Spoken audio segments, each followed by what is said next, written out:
al 100% de mi tiempo, y el objetivo de este taller es darles una introducción a lo que es defensa de la competencia. El taller tiene 2 clases. En esta primera clase vamos a hablar de la parte general y de uno de los pilares de defensa de la competencia, que son los carteles o conductas colusivas. Y el lunes que viene vamos a hablar de las conductas de abuso de posición dominante y del tema de concentraciones. Entonces, yo preparé una presentación y la voy a compartir con ustedes. Avísenme si se ve. Un segundito. Acá. Compartir. Bien. Esta es, entonces, ¿se ve bien la presentación? Dedito para arriba. ¿Sí? Perfecto. Entonces, comenzamos.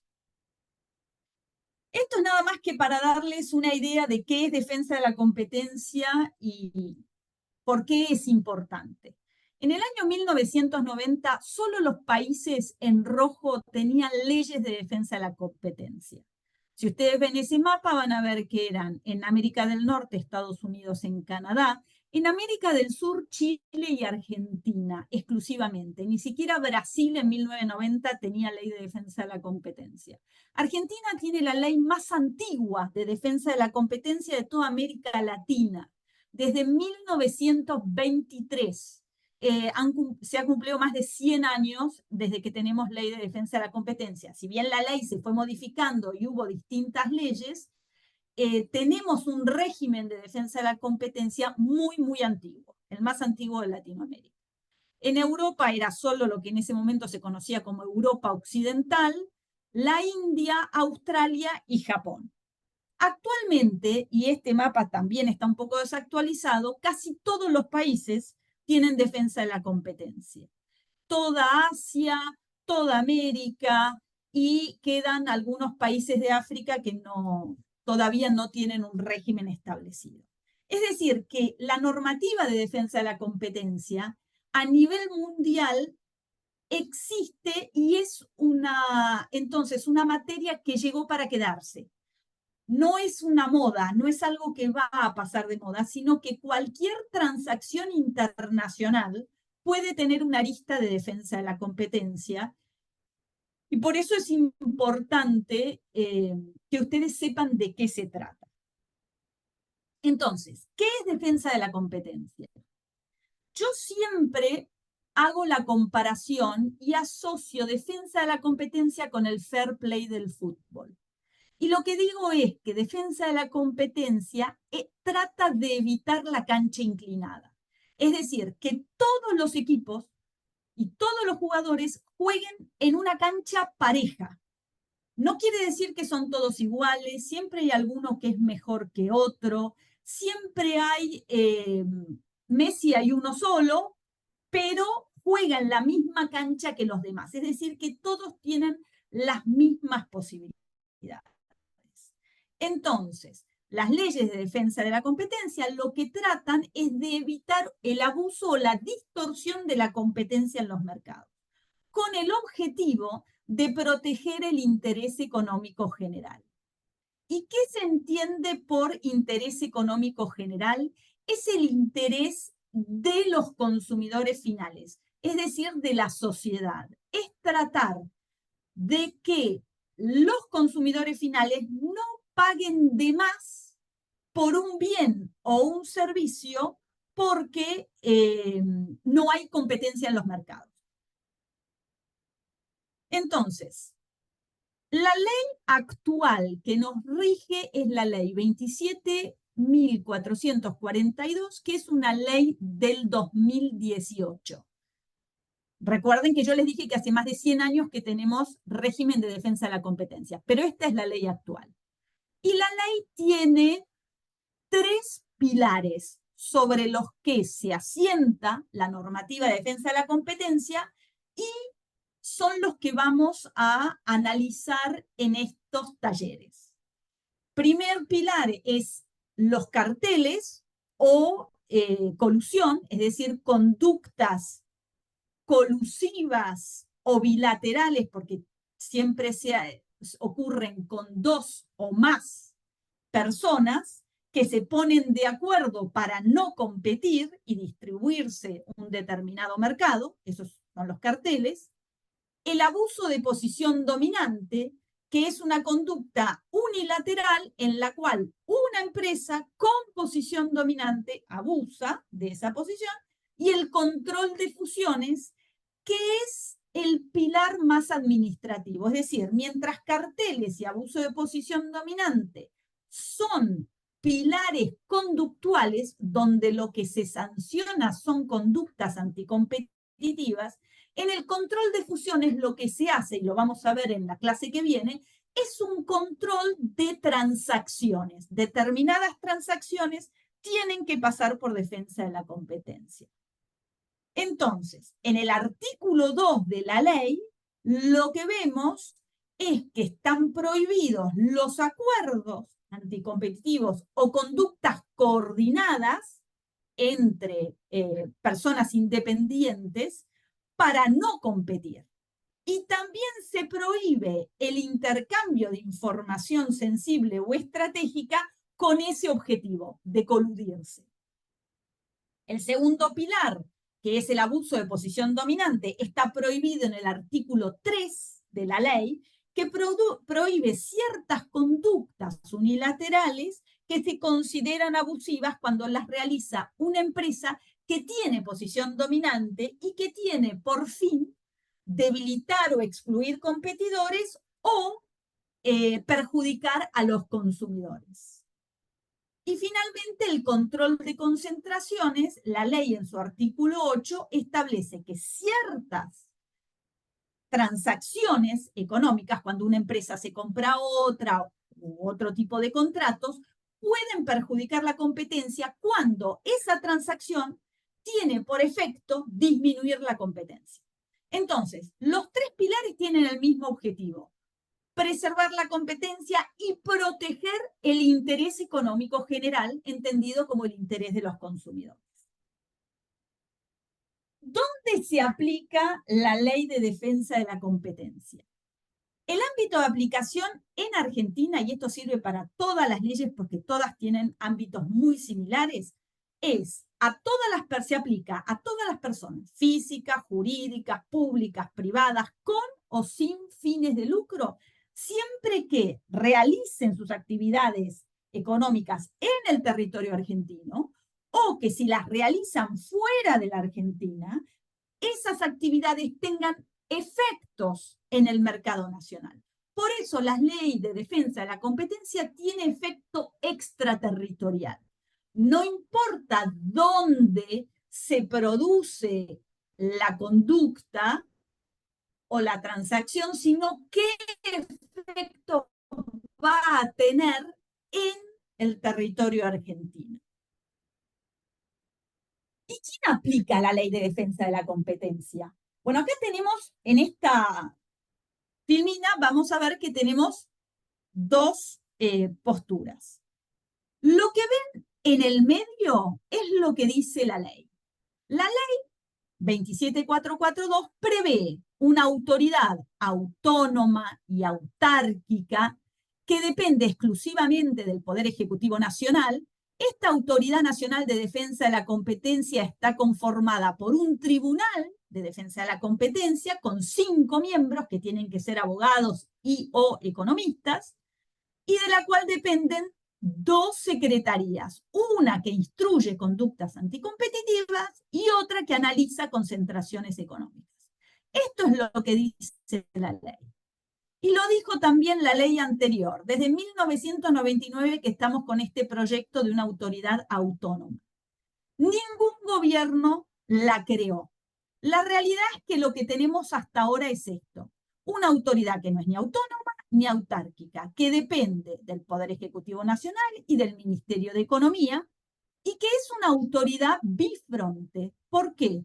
porque por un lado tenemos la Comisión Nacional de Defensa de la Competencia, o CNDC, que es una comisión formada también por 5 miembros, economistas y o abogados, que es la que realiza las investigaciones de defensa de la competencia y analiza las concentraciones económicas y emite dictámenes que eleva al secretario de Comercio. Y el secretario de Comercio es el que dicta la resolución, sancionando o cerrando el expediente, aprobando la transacción o no.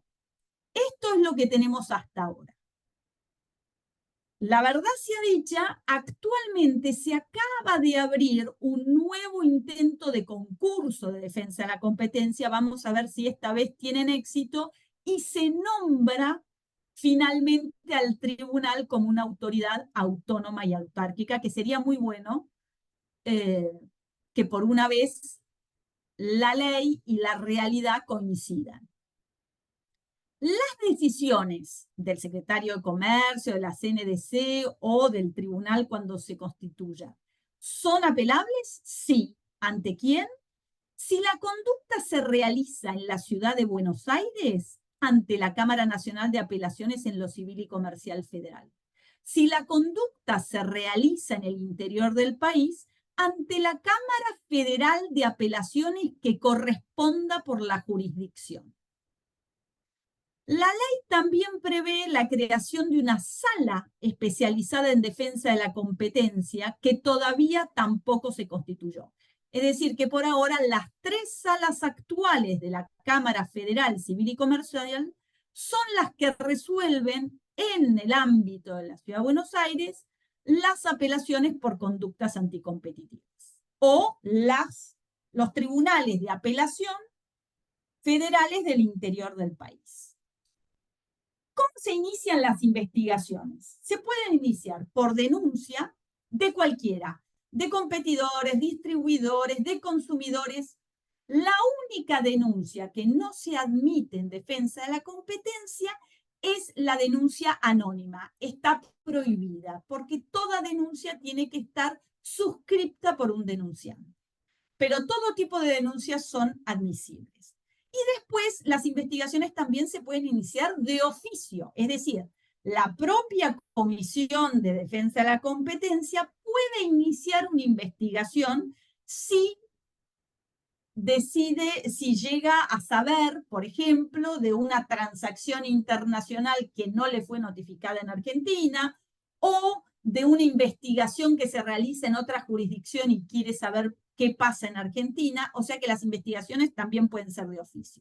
Y finalmente, y esto es algo que vino con la nueva ley 27442, la autodenuncia, que la vamos a ver más adelante cuando hablemos de carteles, que es la ley del arrepentido aplicado a defensa de la competencia. Es decir, que una persona física o una persona jurídica puede autodenunciarse por haber realizado una conducta anticompetitiva que tiene que ser un cartel, porque solo funciona para carteles, y tiene que denunciar a sus cómplices. Esa es otra forma de iniciar una investigación.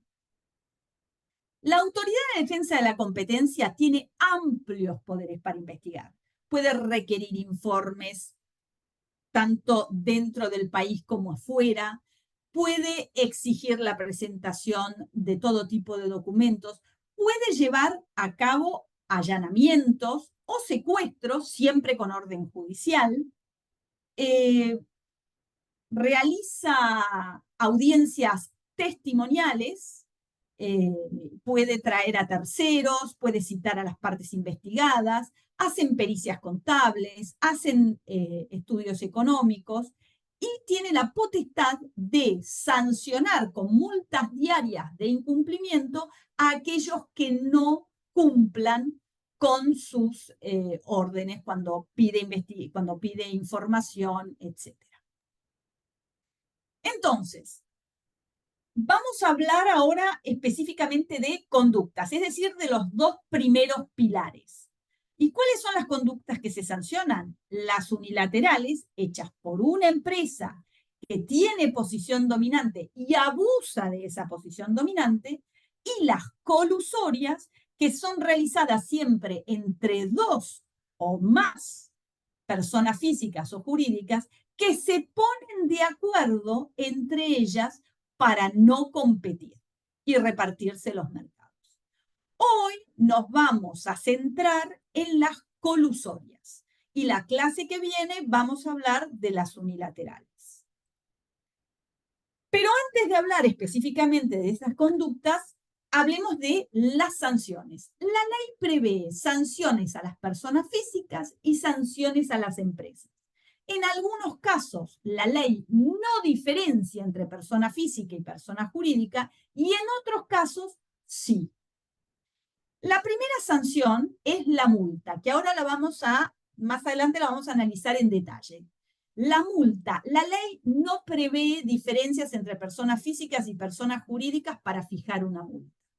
Pero además de multas están las órdenes de cese, que es la orden que da la autoridad de defensa de la competencia de dejar de hacer algo, de abstenerse de realizar una conducta. Esa es una orden de cese. Después está la publicación de la sanción en los medios, que esta es una conducta, esto es una sanción muy gravosa para las empresas, por eso siempre tratan de evitar la publicación de la sanción. La multa por obstrucción, esto es cuando no contestan, cuando no dan la información, cuando no se presentan a las audiencias, esa es una multa diaria. La ley prevé que una empresa sancionada puede ser liquidada o escindida. No tenemos antecedentes en la jurisprudencia argentina de casos de liquidación, pero casos de escisión donde hay que dividir la empresa, sí tenemos antecedentes. El más reciente es del 2016, que es el caso Prisma, donde la Prisma, que era la empresa que realizaba toda la adquirencia o realiza toda la adquirencia de Visa, era propiedad de 14 bancos. Cuando se analiza un abuso de posición dominante, se llega a la conclusión de que hay que sancionar a Prisma. Entonces, como consecuencia de esa investigación, los bancos accionistas de Prisma, que eran los 14 bancos, son los 14 bancos más importantes de la República Argentina, tuvieron que vender sus tenencias accionarias. Todos tuvieron que vender sus tenencias accionarias a un tercero, ajeno, que entró al mercado y compró Prisma, para sacarlas del control de los bancos. ¿Ok? O sea que hay antecedentes. Las sanciones también incluyen la responsabilidad de las controlantes de la empresa sancionada cuando por omisión o por acción hayan permitido la conducta anticompetitiva. Existe la suspensión del registro de proveedores del Estado por hasta 5 años, salvo el caso de cartel en licitaciones públicas, que después lo vamos a ver, en cuyo caso la suspensión puede ser por hasta 8 años. La suspensión del registro de proveedores del Estado en ciertos mercados puede ser la destrucción de la empresa, puede llevarla a la quiebra, porque el Estado en algunos mercados es el gran comprador. Por ejemplo, medicamentos. Así que la suspensión es una sanción muy dañina. Y finalmente, si bien no es técnicamente una sanción, la Ley de Defensa de la Competencia promueve que los particulares damnificados puedan demandar por daños y perjuicios. ¿Por qué? Porque la multa, el monto de la multa es para el Estado. Y los particulares damnificados no recibían ningún tipo de indemnización, no reciben ningún tipo de indemnización por una conducta anticompetitiva. Entonces, la ley promueve, facilita que los particulares damnificados puedan demandar por daños y perjuicios, y prevé que puedan, además del daño emergente y el lucro cesante, reclamar daño punitivo a su favor. Además, están las sanciones a las personas físicas, donde la multa, ya les dije, es la misma tanto para personas físicas como para jurídicas. Pero se prevé la responsabilidad de directores, gerentes, administradores, representantes legales y de apoderados que por acción u omisión hayan permitido la conducta anticompetitiva. También prevé la inhabilitación para ejercer el comercio de entre 1 a 10 años, lo cual en el caso de una persona física es dejarlo fuera del comercio, dejarlo fuera de cualquier actividad comercial.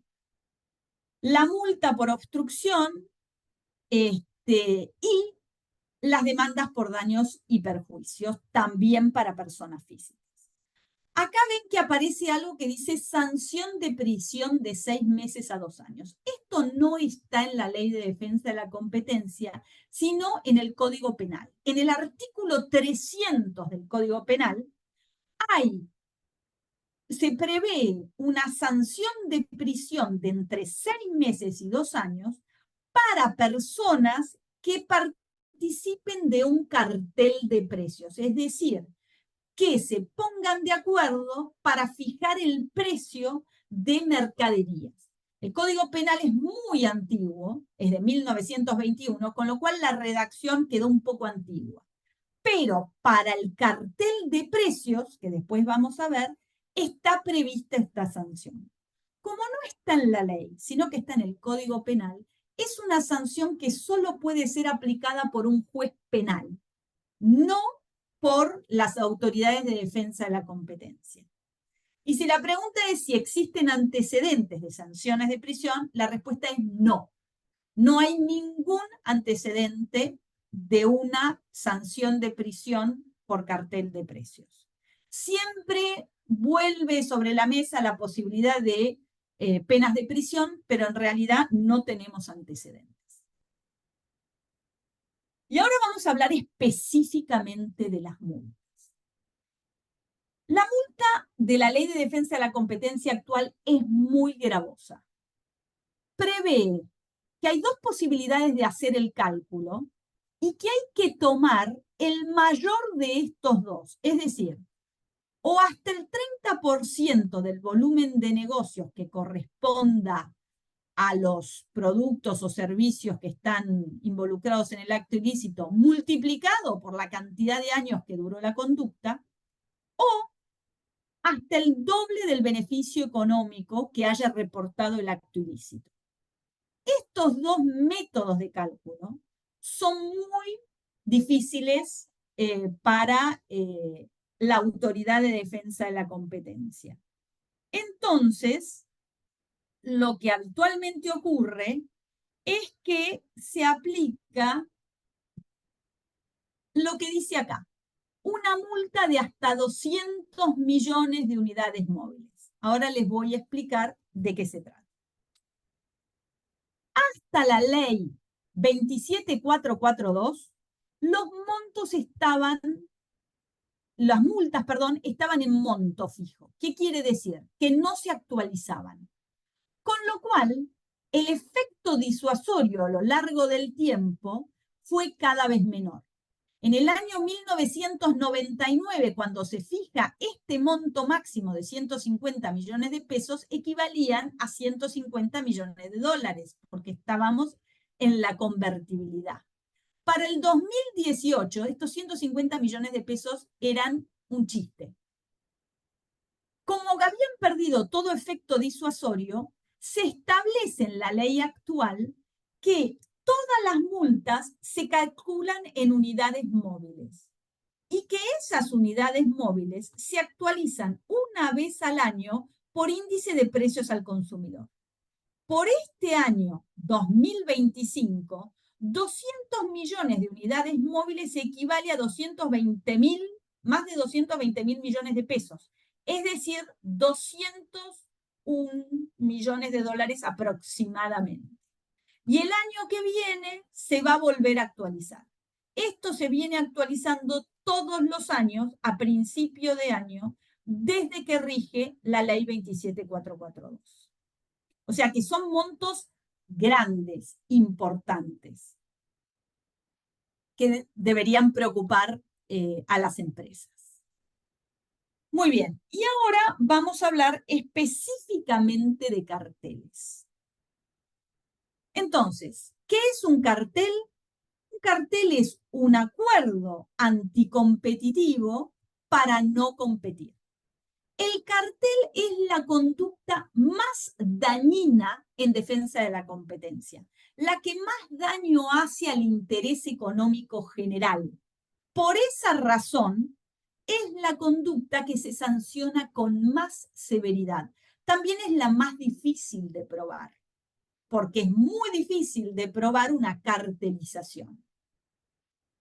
¿Cuáles son las consecuencias de un cartel? Que los precios aumentan, lo cual implica perjuicio a los consumidores e ineficiencias económicas. Y en este cuadro lo que van a ver son la explicación económica de qué es un cartel y por qué es dañino. Entonces tienen dos ejes. El eje vertical son precios y el eje horizontal es cantidad de producto. Entonces, y la diagonal es la demanda. Cuanto más bajo es el precio y mayor la cantidad, mayor es el consumo. ¿Estamos de acuerdo? Mayor cantidad de producto a precio más barato, más fácil puede comprar la gente. A medida que el precio aumenta, la cantidad disminuye y por ende la demanda. La teoría de la economía dice que hay un momento que es un punto de equilibrio, donde tenemos un precio competitivo y una cantidad competitiva. Es decir, llegamos a un equilibrio en el cual las empresas fabrican suficiente cantidad a un precio que les permite. Yo les pido un favor, por favor, vayan anotando las preguntas porque las vamos a ver al final de la clase. La última media hora va a ser para preguntas. Entonces hay un momento de equilibrio que es este. Acá tenemos un precio competitivo, una cantidad competitiva y esto es el consumo. Todo lo que los consumidores pueden comprar. Cuando hay un cartel, el precio aumenta porque las empresas se cartelizan para vender más caro. Venden más caro y venden menor cantidad, porque cuando hay un cartel hay capacidad ociosa. No fabrican al 100% de su capacidad, porque no lo necesitan. Con lo cual, disminuye el consumo hasta que llegan a un nuevo punto de equilibrio, que es el equilibrio del cartel. Ahora, en este equilibrio del cartel, lo que vemos es todo este aumento de precio es a favor del cartel. Y este triángulo es la pérdida social, es decir, la cantidad de consumidores que no pudieron comprar el producto por la cartelización. Esto es la economía básica de los carteles. Esto quiere decir la pérdida social que representa un cartel. Menor cantidad y precio más alto. Los acuerdos de cartel, las colusiones, pueden ser de todo tipo. Hay escritos, porque crean o no, existen carteles donde las partes todavía firman contratos de cartelización o acuerdos de cartelización. También pueden ser orales, pueden ser formales o informales, y siempre son acuerdos horizontales o acuerdos verticales. Los acuerdos horizontales son aquellos que se dan entre competidores que están en el mismo eslabón de la cadena. Es decir, o son proveedores, o son distribuidores, o son minoristas, pero siempre están en el mismo eslabón de la cadena. Los verticales, por otro lado, son los que se dan entre jugadores que están en distintos eslabones. Por ejemplo, un proveedor con un distribuidor, un proveedor con un cliente, un distribuidor con un minorista, etc. Son verticales. Entre los dos, los más comunes son los horizontales. Los verticales son más, son menos comunes y mucho más difíciles de probar. Pero habitualmente lo que vemos son acuerdos anticompetitivos horizontales. La ley, conociendo lo que un cartel representa para la sociedad, el daño que causa, establece que el interés económico general, es decir, el interés de los consumidores finales, sigue siendo el umbral para cualquier conducta anticompetitiva. ¿Estamos de acuerdo? Tiene que haber un perjuicio al interés económico general para que la conducta sea anticompetitiva. Esa es la regla. Pero en este caso específico de los carteles, establece que hay ciertos tipos, llama carteles per se. Y en estos 4 tipos de carteles que están acá y que ahora vamos a explicar, en estos 4 tipos de carteles, los considera nulos de pleno derecho, los acuerdos, y sobre todo se invierte la carga de la prueba. Es decir, mientras que en cualquier otra conducta la autoridad tiene que probar el perjuicio al interés económico general, en los carteles per se, la obligación de probar que no hay perjuicio al interés económico general le corresponde a las empresas denunciadas, a las partes denunciadas. Se invierte la carga de la prueba. La autoridad no necesita demostrar el perjuicio al interés económico general porque se presume. Por eso se llaman carteles per se. Y son 4 conductas muy específicas que son además las más comunes en cartelización. 1 es ponerse de acuerdo en el precio de compra o de venta de bienes o servicios. Es decir, 2 empresas se ponen de acuerdo en el precio al que van a vender determinados bienes. Ponen un precio mínimo. Dicen, bueno, por debajo de este precio no vendemos. Eso es una concertación por precio. ¿Ok? La segunda conducta, y eso, ¿cuál es el perjuicio de ponerse de acuerdo en el precio? Que los consumidores, los clientes, los minoristas, los que sean, nunca van a poder comprar por debajo de ese precio mínimo. El segundo tipo de cartel es un poco más sofisticado. En vez de ponerme de acuerdo en el precio, me pongo de acuerdo en lo que cada una va a producir o comercializar. ¿Qué quiere decir? Que todas las empresas que participan del cartel van a tener capacidad ociosa, porque todas van a producir menos, van a producir una cuota de todo lo que podrían producir, porque así se aseguran menor oferta de productos y precios más altos. Entonces, las empresas no se ponen de acuerdo en el precio, pero se ponen de acuerdo en cuánto va a producir o vender cada una para asegurarse, como consecuencia, tener siempre precios más altos que los que tendrían si compitieran efectivamente. El tercer cartel es el reparto de clientes, de suministros. Estos clientes son míos y los atiendo yo. Estos clientes son tuyos y los atendés vos. Yo a los míos le vendo al precio que se me da la gana y vos a los tuyos también. Pero si un cliente mío quiere ir a comprarte a vos porque es más barato, no puede, porque es mío. Entonces, el reparto de clientes, de mercados, este territorio es mío, este territorio es tuyo, y cuando los consumidores tratan de salir del acuerdo colusorio no pueden, ese es otro tipo de cartel. Y el cuarto cartel es cuando las empresas que compiten en un determinado mercado se ponen de acuerdo en lo que van a ofrecer en las licitaciones públicas.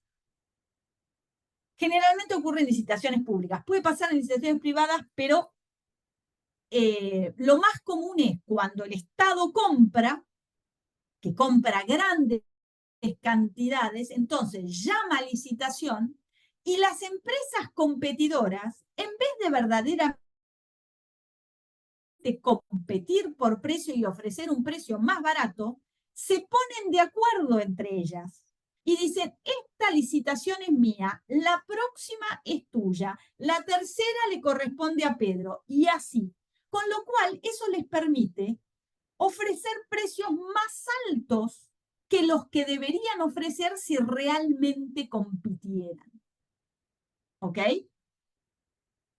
Entonces, en estos 4 casos, la conducta es tan dañina que se invierte la carga de la prueba.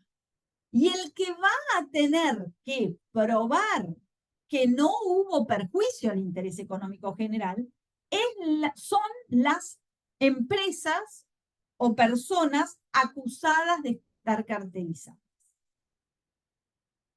La ley prevé una excepción ahí, que yo puedo hacer un acuerdo entre competidores, pero tengo que ir a pedirle permiso a la autoridad antes de ponerlo en práctica. No conozco un solo caso donde esto haya pasado. Es decir, donde las empresas se hayan presentado voluntariamente a la autoridad diciendo, quiero firmar este contrato, pero quiero que me digas que no es anticompetitivo. Así que en la práctica no estoy tan segura de cuán eficiente puede ser. En la realidad, estos carteles son profundamente anticompetitivos y dañinos y se sancionan con la mayor severidad. Y ahora vamos a hablar de un caso en particular, un caso de cartel resuelto no hace mucho, que es lo que se llama el cartel de las harinas. Es un cartel donde se inicia por una denuncia de una asociación llamada Impulsar, que nunca nadie la había conocido antes y nunca se la volvió a escuchar después, una asociación sin fines de lucro que se presenta ante la comisión y denuncia que todas las asociaciones de molinos harineros de la República Argentina están cartelizados. Y están cartelizados para fijar un precio mínimo de la bolsa de harina de 50 kilos. ¿Por qué? Porque es la bolsa de harina que se usa para fabricar, para producir pan, pastas, es decir, es la bolsa más importante porque es la que compra la industria de los alimentos y todas las panaderías para fabricar alimentos.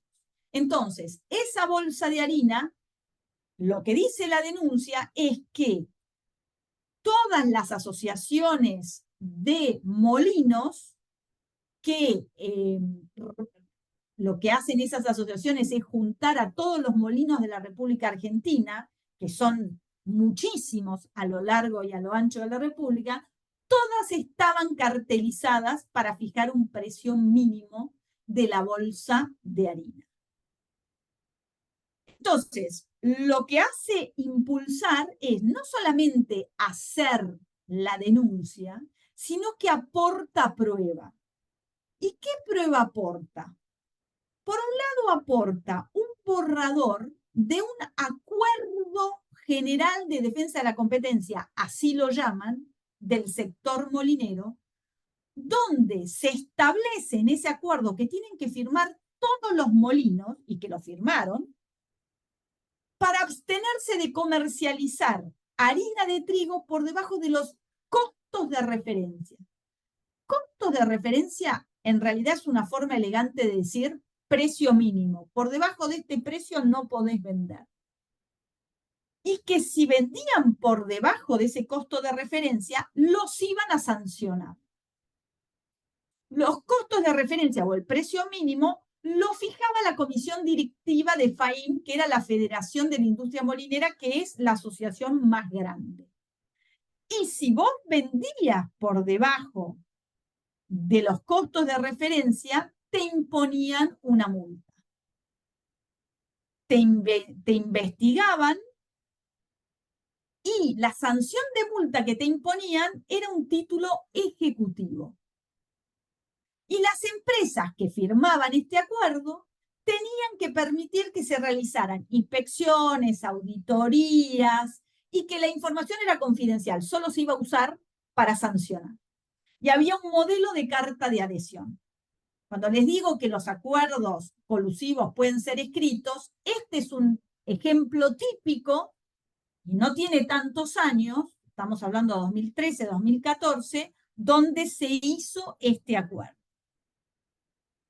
Pero además, Impulsar presentó un PowerPoint que fue presentado en una fiesta que se hizo, según decía Impulsar, en el Hotel Sheraton, ahí de Retiro, el 13 de agosto del 2015, que se conoció como la Fiesta de la Harina, donde fueron representantes de todas las demás federaciones que formaban parte del cartel y los molinos. Y el PPT lo que decía era exactamente, era un resumen de lo que decía el acuerdo general del sector molinero. Entonces, con esta prueba, más otra prueba que reunió la Comisión de Defensa de la Competencia, por ejemplo, revisando los balances de algunos molinos, encontró que habían dejado nota en las actas de la firma del acuerdo. Con todo eso, le imponen una sanción en el año 2022. Esta sanción va a ir por ley vieja, porque la conducta había empezado en el 2014. Entonces no le aplican la ley nueva por más que las sanciones del 2022, por el principio de ley penal más benigna.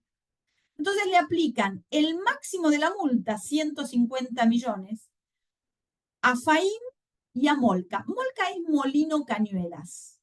¿Por qué sancionan a Molino Cañuelas? Porque además de las asociaciones, que son FAIM, SIM y APIMIMRA, que son las asociaciones de molinos harineros, Molino Cañuelas es considerado por la investigación el líder del cartel. Porque es el molino que tiene, la empresa que tiene la mayor cantidad de molinos harineros en la República Argentina y un gran peso a la hora de que los demás lo sigan. Entonces, como Molino Cañuelas había firmado el acuerdo, se consideró que había actuado como líder, llevando a los otros molinos, que eran más chiquititos, a seguir su conducta. Entonces, los sancionan a todos de acuerdo a su importancia. APIMIMRA, como es la Asociación de Pequeños Molinos Harineros de la República Argentina, tiene una multa más chica que FAIM. También los condenan a cesar inmediatamente la conducta y a publicarla junto con las guías sobre cómo deben comportarse las asociaciones en sus sitios web y comunicar la sanción a todos sus miembros. Esta sanción está apelada, pero todavía no fue resuelta. Muy bien, y acá llegamos a un tema que es esencial para la existencia de un cartel. No existe cartel si no hay intercambio de información entre los miembros del cartel. ¿Por qué? Porque si yo intervengo en un cartel, mi miedo va a ser que los demás, yo me intervengo en un cartel para fijar precios más altos, el miedo que tienen todos los cartelizados es que sus cómplices los traicionen y vayan a precio más bajo y les saquen mercado. Entonces, la única forma que tienen los cartelizados de asegurarse el cumplimiento del cartel es saber exactamente lo que hacen los otros. Por eso el intercambio de información es esencial en un cartel. Pero por otro lado es su talón de Aquiles, porque como vamos a ver, el tipo de información que intercambian solo tiene sentido si están cartelizados. Porque si no hubiera cartel y realmente compitieran, no estarían compartiendo ese tipo de información. Ahora, no todo intercambio de información llamada sensible o confidencial es anticompetitivo. Tiene que cumplir con ciertos requisitos. Por ejemplo, si los datos, la información, yo la obtengo de fuentes públicas, ya sea un ministerio, una autoridad, una encuestadora, un website, internet, etcétera, no es anticompetitiva esa información. Pero cuando los datos los obtengo de mis competidores, que me la dan y yo comparto con mis competidores información sensible, eso es sí anticompetitivo. Después hay que tener en cuenta cuán detallada es la información que yo comparto. Cuanto más agregada es la información, mejor. Cuanto más detallada es la información que comparto, peor. Después, ¿qué tipo de datos? ¿Son estratégicos, no estratégicos? Por ejemplo, todo lo que es información sobre precios, sobre descuentos, sobre bonificaciones, sobre cambios, sobre estrategias, márgenes, etcétera, es considerada información sensible que yo no debería compartir con mis competidores. Si yo estoy compartiendo ese tipo de información, quiere decir que obtengo algo a cambio. Y eso es prueba o presunción de la existencia de un cartel. Cuando se trata de información que no es sensible, como por ejemplo, no sé, las compras que hago de material de oficina, bueno, no, eso no se considera un intercambio sensible y está permitido. Y finalmente, la antigüedad de la información. Si la información tiene más de 12 meses de antigüedad, no es anticompetitiva. Pero todo lo que es más reciente de 12 meses, entonces es riesgoso. Y se considera información actual o futura. Cuanto más reciente es la información, más cercana en el tiempo, más riesgoso es el intercambio que yo realizo con mis competidores. Estos son ejemplos para que vean cómo los intercambios de información sensible sirven para probar un cartel. Estos son extractos de las sanciones impuestas en 3 carteles diferentes. Primero está el cartel del cemento, donde como es un cartel muy viejo, ahí la información era a través de notas. Y la información se centralizaba en la Asociación de Fabricantes del Cemento Portland, que es la asociación de las cementeras, que era la que juntaba la información y controlaba que todas las empresas participantes cumplieran con la información para saber que estaban cumpliendo con el cartel. Por eso, esa nota que le envía la asociación a una de las empresas cartelizadas, donde se queja del retraso que tiene en aportar la información para el cartel. El segundo ejemplo es el cartel del oxígeno líquido. Es un cartel de empresas que fueron sancionadas por haberse cartelizado para repartirse las licitaciones de los hospitales públicos de oxígeno medicinal. Entonces, ahí lo que vemos es un mail interno de una de las empresas donde un funcionario de una empresa le dice a otro funcionario de la misma empresa: me acaba de llamar Fioramonti de Air Liquide para pasarme los precios que cotizarán el martes por oxígeno gaseoso en el Hospital Gutiérrez. Cuando la comisión le mandó un oficio al Hospital Gutiérrez y le preguntó cuáles eran los precios que habían pasado por esa licitación, el precio de la empresa fue exactamente eso, 3,50 por metro cúbico. Y muchos mails de esto fue lo que sirvió para probar la existencia de un cartel. Y el cartel de las gelatinas medicinales son los sueros. Es otra vez un cartel entre 4 empresas que se reparten las licitaciones de los hospitales públicos de los sueros. Y acá era por mail y por WhatsApp.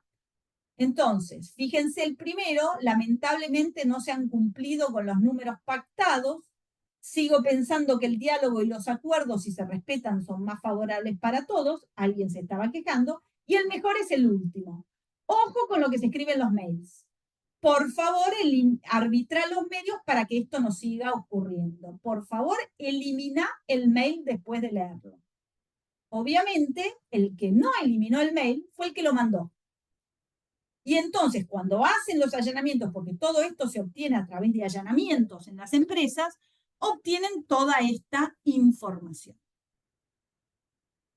Y con esto terminamos la presentación de hoy y quedo abierta a las preguntas que tengan.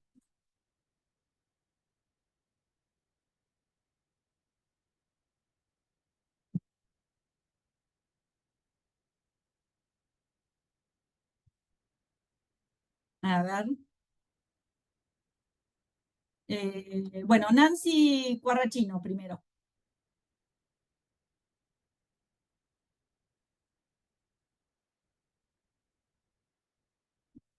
No sé cómo se hace esto para reactivar el audio.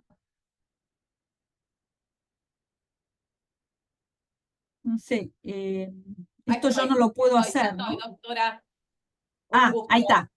Una pregunta, porque claro, nosotros veíamos que de la exposición que hizo, que sería conveniente entonces por el cuadro, el eje cartesiano, que fluya, ¿no? Ahora, por ejemplo, se da el caso en algunas empresas que se ponen de acuerdo para bajar tanto los precios a otras empresas, por ejemplo, nacionales, de manera tal que después son adquiridas, compradas por empresas multinacionales que vuelven a fijar los precios. Esto se ve ahora y no hay manera de protegerlas a esas empresas porque ¿cómo va a competir con empresas multinacionales? Porque hay empresas multinacionales que además de brindar un servicio, brindan otros. Pero por supuesto, esto dicen, no tenemos nada que ver con este servicio. Pero sabemos internamente que sí, que tienen relación. Entonces, arriban al país, bajan los precios de manera tal que después esa pequeña empresa nacional no puede competir y es adquirida y es abordada por estas empresas y le dicen, bueno, yo te compro tu empresa por tanto, porque ya no podés comprar. Los costos los podés manejar hasta un determinado valor. Y es lo que se vio. Okay. ¿Cómo se puede prevenir para que eso nos pase a los consumidores que después quedamos a merced de estos grandes grupos que están y andar a reclamar afuera? ¿Cómo nos prevenimos? No. Espera. Eso no es cartel. Eso es abuso de posición dominante, sí, que es lo que vamos a analizar la próxima clase. Existe una forma, eso se llama precio predatorio. Cuando lo veamos la clase que viene, vas a ver que hay mecanismos de defensa, ¿ok?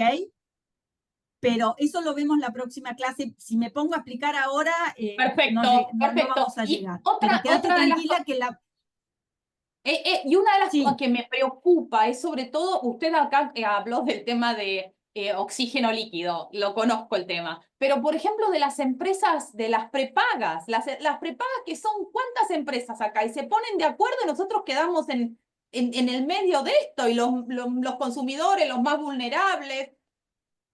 bueno, las prepagas en estos momentos, yo no me daba el tiempo para hacerlo, están siendo investigadas por cartelización por la Comisión Nacional de Defensa de la Competencia.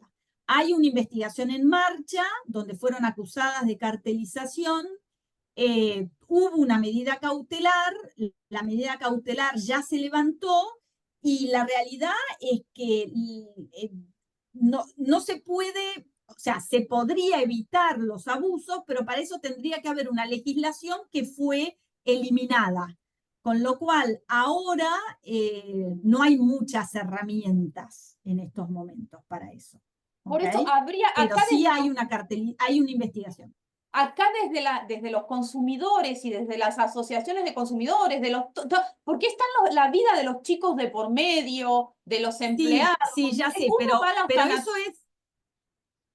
pero eso es defensa del consumidor y me parece muy bien que las asociaciones de consumidores, pero van a otro ámbito, que no es defensa de la competencia. En defensa de la competencia lo único que vas a tener es la investigación por cartelización. No vas a tener reparación para los consumidores. ¿Ok? Luis Vargas. No, por favor. Eh, No se mm, escucha. Ahora, Doctora, me parece que no. me dieron la palabra a mí. Yo no tengo problema en que hable el Ah, doctor perdón, Vargas. Sergio. Luis No después, pasa entonces. nada, no hay Sergio, problema, sí, no hay adelante. problema. No, Adelante. había un solo detalle que, a ver si yo no terminé de entender. Cuando digamos, una empresa queda en posición dominante, por ejemplo, monopólica, pero porque sí, porque compró al único competidor que quedaba, o porque este cerró, por lo que sea, queda de No hecho se en situación de puede. No monopolio. se puede. ¿Ya se tiene que dividir No se puede. El o solo monopolio está cuando prohibido. abusa de la posición dominante? Sergio, el monopolio está prohibido. Sí, Entonces, si hay solamente dos empresas y una se va a comprar a la otra, esa transacción no es admisible en defensa de la ok, competencia. La empresa que compra a la otra va a tener o que no hacer la compra o mm, hacerla de tal manera de vender una parte esencial de lo que se compra a claro, un claro. tercero para permitir un competidor. ¿Ok? O sea, No puede o haber, dejar a alguien, a otro ahí que no lo compra y que habrá que ver si hay o no abuso de la posición dominante. O sea, bueno, compra al es el grande y deja a un problema chico. de los mercados Está bien, oligopólicos como el nuestro, donde hay muy claro, pocos competidores y la concentración económica hace que haya cada vez menos competidores. Contra eso no se puede, a ver, lo único que se puede hacer es fortalecer el mercado para que haya más competidores, está pero no bien. se puede evitar, pero sí no se permite el monopolio, salvo el monopolio legal. Sí, sí, entiendo. Está bien. Me doy por respondido. Gracias. Gracias. Luis. Ahí sí. Profesora, ¿me escucha? Sí, Ah, perfecto. Muy buenas tardes. Una consulta, profesora. Existe en materia de gestión, administración, un concepto que se llama benchmarking. Probablemente usted lo conoce. Benchmarking. sí, En el fondo es lo que hacen las empresas de mirar a la empresa competidora para poder saber qué es lo que está haciendo bien o mal, digamos, para poder competir en mejores antecedentes con la otra, sin constituir espionaje industrial, digamos. Entonces, lo que me gustaría preguntarle a usted es por cuál es el umbral para poder determinar en qué momento esa información que tal vez se comparte pasa el umbral de lo público, digamos, de lo que uno puede manejar yendo a las noticias o eventualmente a algún tipo de contacto profesional o no sé, con gente de la misma industria y pasa a ser, digamos, un cartel o prueba de cartelización. Gracias. Ok. Buena pregunta. Para los que no están en tema, el benchmarking es cuando se hace un análisis de mercado de entre varias empresas de un mismo mercado para ver cuánto venden, a qué precio, las características que tiene ese mercado. Para que el benchmarking no sea anticompetitivo, lo mejor es que sea hecho por un tercero ajeno, es decir, una empresa de mercadeo o una empresa de marketing o una consultora. Generalmente esto lo hacen consultoras. Entonces, ¿qué hace la consultora? La consultora le pide información a cada una de las empresas de ese mercado. Lo recibe, lo analiza, arma el informe económico con los cuadros, etcétera, y después lo devuelve a las empresas que le brindaron esa información. Para que eso no sea anticompetitivo y no se comparte información sensible, la información tiene que venir agregada de tal manera que sea mi empresa contra el resto del mercado, pero que yo nunca pueda identificar claramente quiénes son los otros participantes del mercado, es decir, yo contra el resto del mundo. Esa es la mejor manera o la única manera no riesgosa desde el punto de vista de defensa de la competencia, que no me digan que estoy compartiendo información sensible. ¿Ok? Porque ese es el riesgo del benchmarking. Si yo hago el benchmarking directo, lo estoy haciendo mal. Y es una conducta que puede ser anticompetitiva. Sí.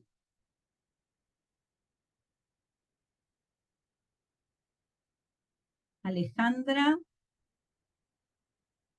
Hola, buenas tardes. Buenas tardes. ¿Qué tal? Bueno, ante todo es muy buena la exposición. La quiero felicitar a la doctora porque es muy buena su exposición y muy clara. Gracias.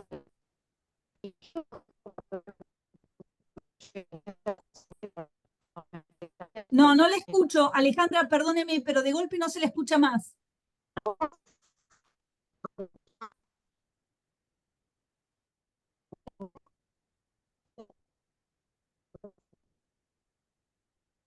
No se escucha nada. ¿Ahora? Ahora ¿Se sí. escucha? Ah, Ahora perfecto. perfecto. Bueno, el tema es así.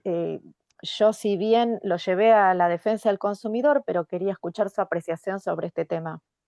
En una oportunidad, esto me pasó en forma personal.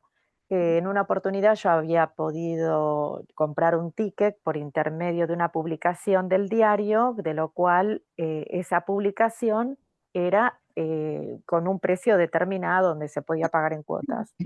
Ahora, ¿qué pasa? Cuando llego al lugar, me encuentro con que cobraban un tanto por ciento por encima, ¿no? O sea, era un espectáculo y se cobraba un tanto por ciento por encima. Ahora, ¿quién estaban involucrados? Estaban involucrados cuando, por supuesto, presenté una denuncia, estaban involucrados Western Union, estaban involucrados una privatizada colombiana y estaba la empresa del espectáculo. Y todo eso se había firmado digamos, en la provincia porque tenía menos requisitos para firmar un acuerdo comercial. Entonces, claro, yo me vi vulnerada en mis derechos, por consiguiente, realicé la denuncia. Vamos a una mediación, Western Union se presenta, no se presenta la empresa colombiana o la pseudoempresa colombiana, y tampoco se presenta la de los espectáculos. Se presenta una denuncia ante la AFIP, pero la AFIP jamás, en ese momento AFIP, jamás se pronunció, ni por sí, ni por no, ni por nada, ni por la resolución. Nada, absolutamente nada. Entonces yo estimo que Ok. habrán, no sé, habrán multado a esas empresas. O sea, la verdad que no sé, silencio de radio hubo en ese aspecto. Mira, Alejandra, dos cosas. Primero, lo que te pasó no es defensa de la competencia, sino defensa del consumidor. El consumidor, Te digo cuál es la claro. diferencia. Exacto.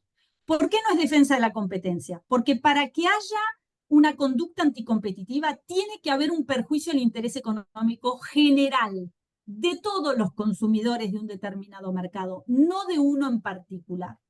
Entonces, ¿Cómo de, cuando perdón, pero no sé...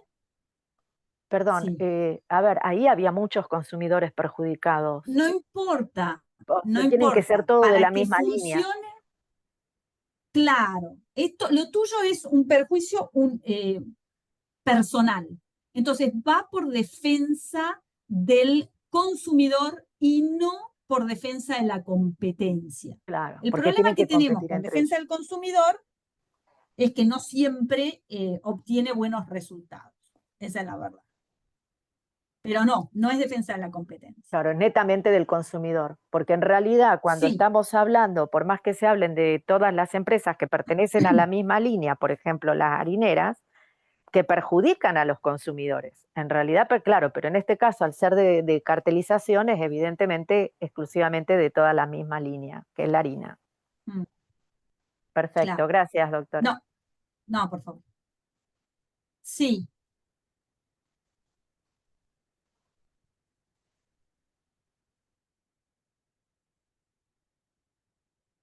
no.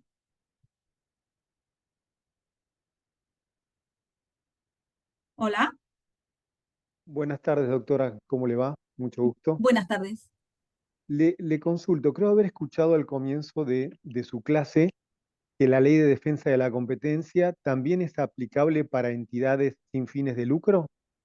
Me, me- Sí, me pa- ¿Podría darnos un ejemplo de alguna irregularidad, de alguna conducta distorsiva del interés general llevada a cabo por una entidad sin fines de lucro?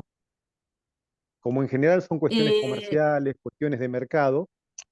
eh, no había escuchado que asociaciones sin fines de lucro o alguna de este tipo puede incurrir en una conducta que afecte a la competencia. Por eso la pregunta.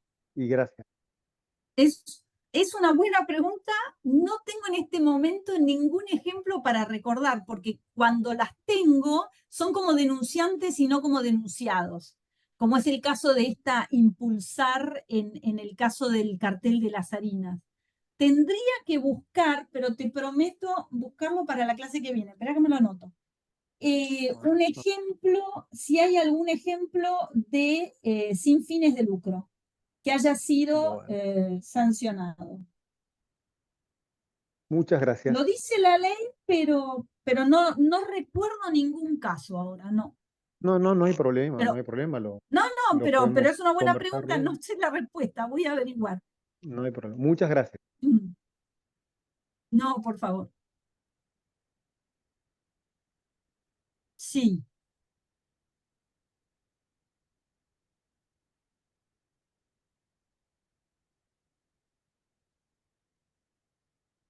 Silvina o Néstor, no sé, cualquiera de los dos. Hola, ¿cómo están? Bueno, gracias por la clase, por la exposición. Yo tengo una duda en particular que tiene que ver con qué pasa cuando es al revés, ¿no? Si hay nuevas investigaciones. Te comento porque, por ejemplo, hay pymes, como uno de mis clientes, que tienen servicios muy específicos, ¿sí? Por ejemplo, servicios de ciberseguridad. ¿Y cuál es el tema? Muchas veces son los mismos entes públicos que al no tener gente capacitada, nos piden a nosotros que les desarrollemos de alguna manera u otra las licitaciones. La realidad es que no tenemos mucho con quién competir en territorio nacional. Entonces, ahí como violaría la ley de competencia o no, porque no tenés, digamos, otros actores. Porque yo lo que vi de la exposición es que vos los planteás con los sectores tradicionales, donde me imagino que hay como mucha pica, si se sabe el precio, si no. Pero en el caso de las empresas de tecnología, lo que nos pasa con la ley de competencias es que nos queda chica, porque trabajamos interdisciplinarmente y en un esquema de win-win. O sea, ninguna empresa de tecnología se puede como salvar sola. Entonces, ¿cómo sería en el caso de la ley de competencia? Quería saber si hay como jurisprudencia actualizada o, bueno, o algo de eso, digamos. A ver, es una buena pregunta. No, no hay antecedentes, porque la jurisprudencia siempre viene de atrás, por temas tan novedosos. Lo que yo te diría es, primero, si tenés el pedido formal del organismo público para ayudarlos a preparar la licitación, tenés un paraguas. Es decir, no estás coludiéndote con nadie, sino que estás actuando a pedido del Estado. Cuando el Estado pide algo, a vos te sirve de protección. Por ejemplo, te doy otro caso. En ciertos mercados, las definiciones de precio, por ejemplo el tabaco, se realiza en reuniones que cita el gobierno provincial. El gobierno cita a las empresas y a los productores, a las empresas que compran tabaco y a los productores y le dice, bueno, pónganse de acuerdo en el precio. Ese tipo de acuerdo sería anticompetitivo, pero como el que cita, invita y la reunión se hace en el gobierno provincial, ese tipo de acuerdos no es anticompetitivo. Si lo hicieran en privado sin la intervención del Estado, sería anticompetitivo. En tu caso es lo mismo. Lo que sí hay que evitar, en tu caso, es que la licitación, los términos de la licitación, sean parciales en beneficio de una empresa, más que de otras. Porque eso sí puede traer problemas. Claro, no, generalmente son súper genéricos porque son servicios específicos. Por ejemplo, mi área específica es la ciberseguridad. No tienen idea. Entonces, está bien que le pidan, digamos, a los expertos que desarrollen una licitación sobre el dominio de determinados conceptos. Pero claro, se contrapone con la ley de competencia. Obviamente nadie favorece a nadie porque son puntos generales. Además, muchas veces nos pasa que laburamos un montón como pymes para armar la licitación y después la licitación por ahí contratan un servicio de Microsoft o de, perdón, no sé si nombre, no, pero digo un servicio de afuera. Y nada, en verdad, Sí, bueno. ese riesgo lo tenés, pero en la medida en que trabajes bajo el paraguas del Estado, no vas a tener el riesgo de que te acusen de una conducta anticompetitiva. Perfecto, muchísimas gracias. Un placer escuchar. No, por favor. Por favor. Tenemos dos más.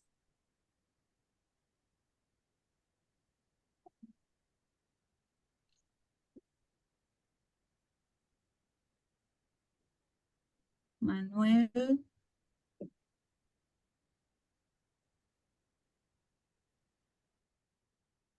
¿Le abrís el micrófono a Néstor o a Matías?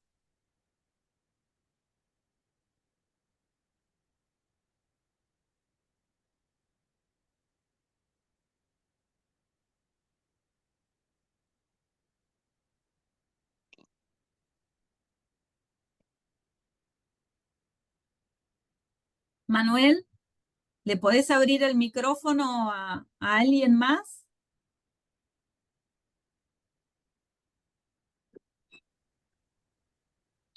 Sí, doctora, buenas tardes.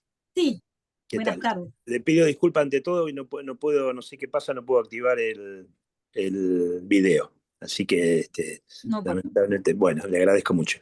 Bueno, mire, le quería hacer un comentario que usted dirá después si tiene algo que ver con el tema de defensa de la competencia, pero que viene a cuento de la carterización.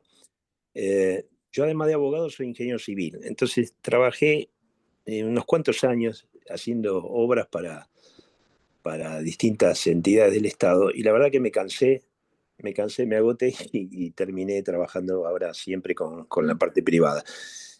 Hay un tema, por ejemplo, con Argentina Compra, que usted puede ver una licitación que se publica y teóricamente cualquiera puede entrar, mirar el pliego, y llevarse el pliego digitalmente y cotizar.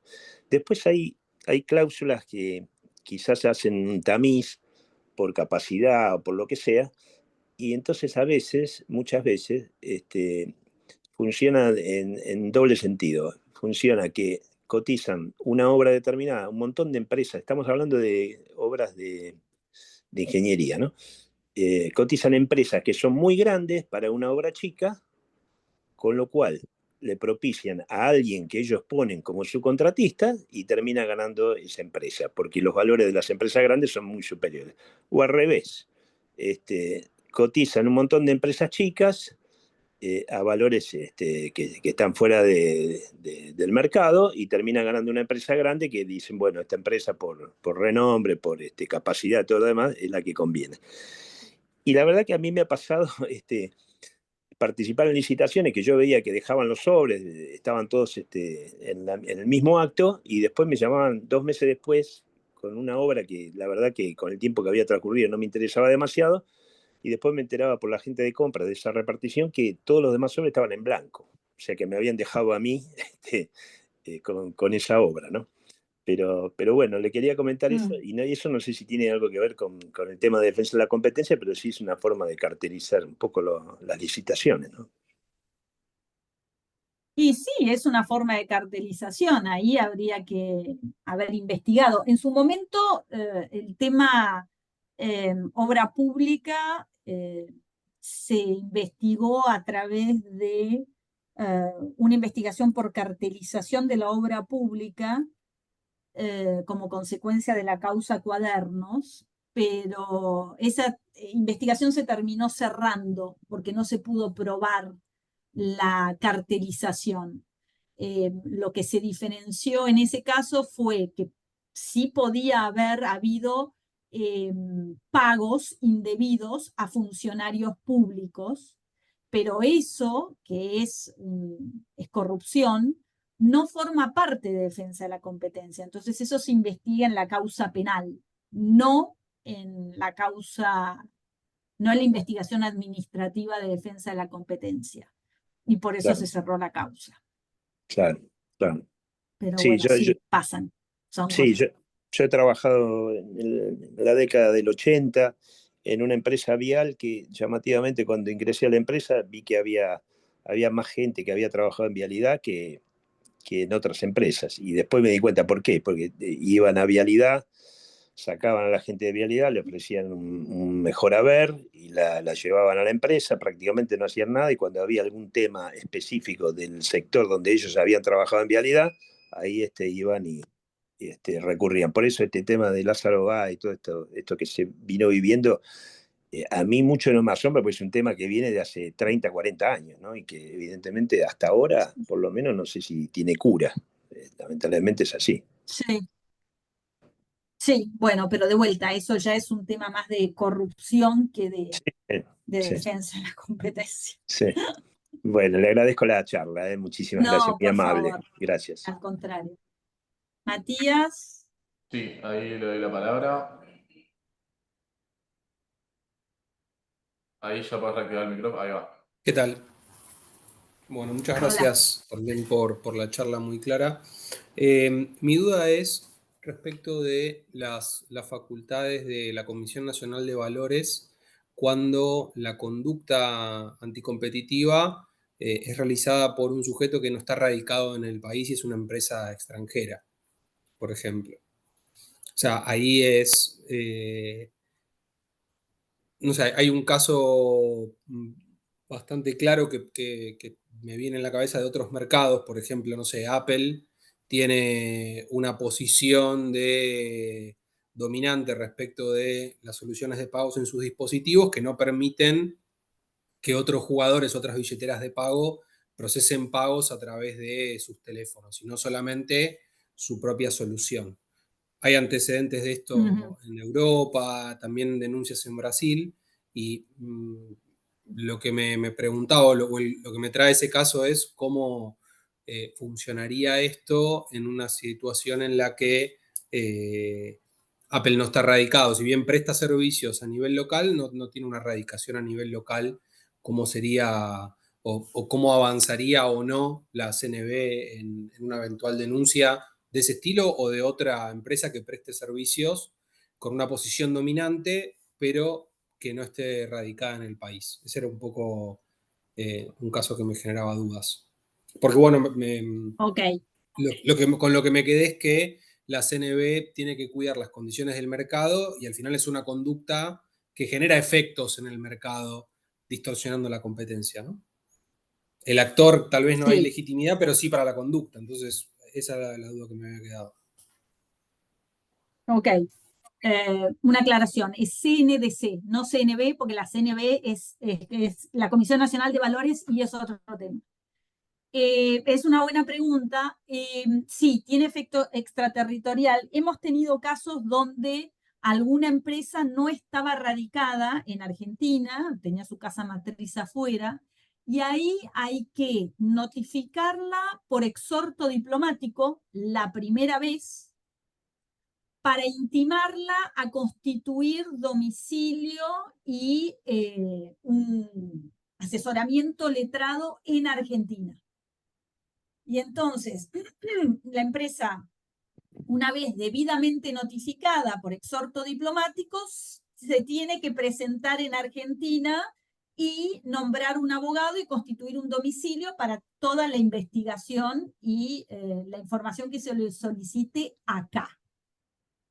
¿Ok? Si la empresa se niega o no cumple, se le puede imponer una sanción, que es una multa diaria por desobediencia, que va corriendo y mientras tanto la investigación sigue. Eso pasa. ¿Mm? Ahí te doy para que puedas reactivar. Perfecto, muchas gracias, muy claro. Genial. Bueno, no veo ninguna otra pregunta. Así que me parece que por hoy ya estaría. No sé si querés agregar algo más. No, muchas gracias a todos y nos vemos la clase que viene para terminar el tema. Perfecto, bueno, muchísimas gracias a todos los que se conectaron y a vos por la clase. Y recuerden que tienen que usar el mismo link para conectarse a la segunda, no les tenemos que mandar ningún otro. Y la clase va a estar siendo subida al canal de YouTube. Así que no mucho más, muchísimas gracias y nos vemos en la próxima. Gracias, chao, hasta luego. Chao.